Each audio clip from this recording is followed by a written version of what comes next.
How y'all doing? I want to share a little testimony because I don't normally get on here, so I want to do something.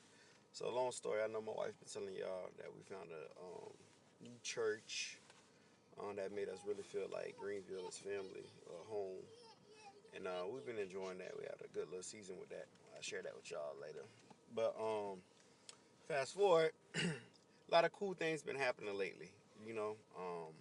I say probably for the last 3 weeks of us deciding to like, hey, we do church at home, we do our street ministry and stuff, but like let's get the want to get the kids around more kids consistently.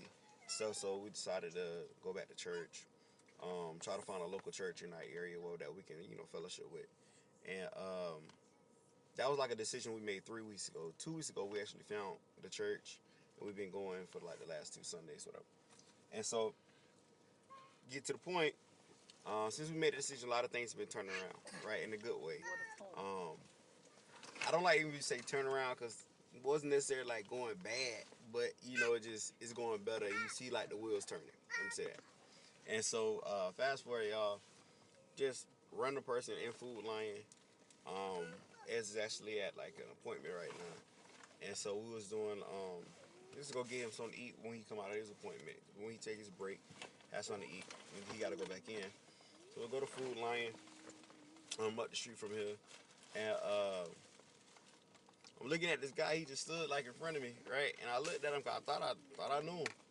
And I'm like, well, maybe we did some. We do the bounce houses and stuff like that. All this stuff. So I'm like, well, maybe like I met him at an event before. And so I looked at him, and he like, oh, I'm sorry. And then he like go behind me, and y'all know me, with my awareness, you know.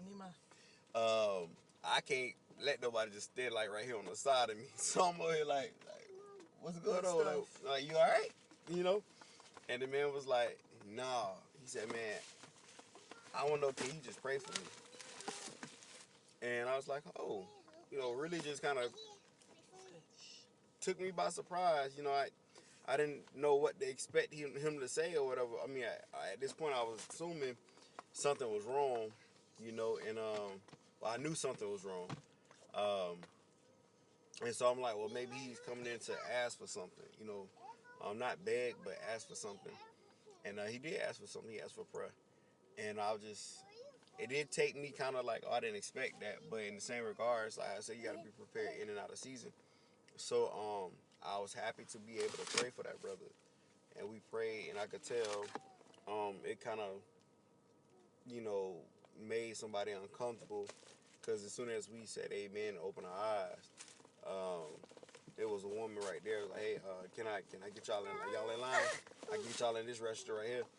And I was like, God, I'm not gonna let the enemy take this, joyous occasion away. Now I don't know, is this something that he do or whatever on a normal, but I just felt blessed and honored to be in a position where I can actually pray for somebody who needed help right then and there. So man, I guess I want to share, man. Just make sure that you make yourself available for God and for His people, and whatever they need or God needs you to do, just make sure that you will be in the right mindset, in the right spirit to help somebody. Because I just think about like, what if I was at that moment an angry father, or angry husband, or looking at something on my phone I ain't supposed to, or whatever, what I'm saying, or talking about somebody I wasn't supposed, what I'm saying. You don't know what could have been a situation.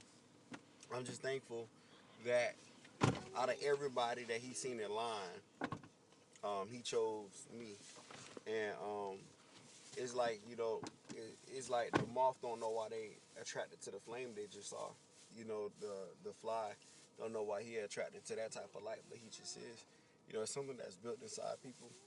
And the Bible talk about how somebody flesh and like lust after your spirit, and your spirit lust after the flesh.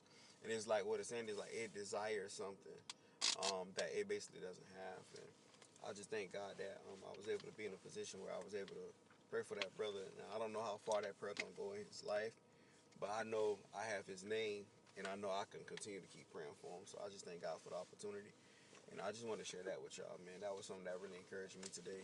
And hopefully that encouraged y'all to make sure that you always just make sure you're the light, so that your Father in heaven can get glorified from it. Amen.